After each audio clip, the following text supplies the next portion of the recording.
Hello my dear friends, जैसे कि आपको पता है कि आज हमारा बजट आया, तो मैं बहुत ही शॉर्ट में ब्रीफ में आपको इनकम टैक्स के जो अमेंडमेंट्स हैं जो अगले साल से स्टूडेंट्स के लिए अप्लीकेबल होंगे वो मैं बताना चाहूँगा।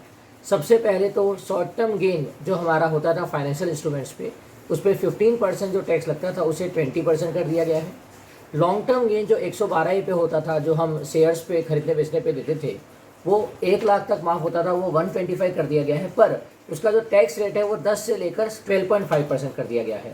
It means long term gain share की खरीदी बेची पे जो 112 पे टैक्स लगता था वो 1 लाख तक माफ़ होता था, उसके ऊपर 10% लगता था। अब वो 125,000 कर दिया गया है और उस पर 12.5% टैक्स लगता है। नेक्स्ट, जो फ्यूचर ऑप्शंस पे एसटीटी जो हम पे करते थे वो 0.01% से 0.02% कर दिया गया है। नेक्स्ट, अपना जो स्टैंडर्ड डिडक्शन होता था सैलरी पे, वो नीचे 15,000 होता था, 50,000 होता था 16IA पे, वो 50,000 को बढ़ा के 75,000 कर दिया गया है। ऐसे ही जो फैमिली पेंशन होता था वो 15,000 तक माफ़ होता था, उसे 15,000 से बढ़ा के 25,000 कर दिया गया है।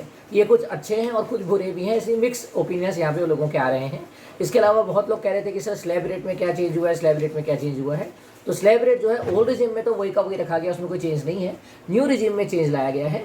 न्यू रिजिम में स्लैब रेट ऐसा है कि पहले 3 लाख तक आपको नहीं देना है, फिर 3 से 7 लाख 5%, 7 से 10 लाख 10%, 10 से 12 लाख 15%, 12 से 15 लाख 20% और 15 लाख के ऊपर 30% का स्लैब रेट कर दिया गया है न्यू रिजिम वालों के लिए। तो गवर्नमेंट मोटिवेट कर रही है कि ज़्यादा से ज़्यादा लोग न्यू रिजिम में जाएं। ओल्ड रिजिम को गवर्नमेंट हटाना चाह रही है, इसी जोन में आता है, क्योंकि ओल्ड रिजिम में कोई चेंज नहीं है और न्यू रिजिम में 3 लाख तक कुछ नहीं, अगले 4 लाख पे 5%, फिर अगले 3 लाख पे 10, उसके अगले 10 से 12 लाख में 15, 12 से 15 लाख में 20 और उसके ऊपर 30% का स्लैब रेट रखा गया है।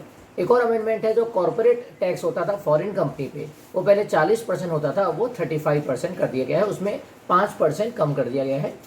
और एक और सबसे मेजर और लास्ट अमेंडमेंट है कि जो पार्टनरशिप फर्म अपने पार्टनर्स को रेम्यूनरेशन देता है, अब उसको 20,000 के अगर ऊपर देगा तो 10% TDS काट के देना पड़ेगा।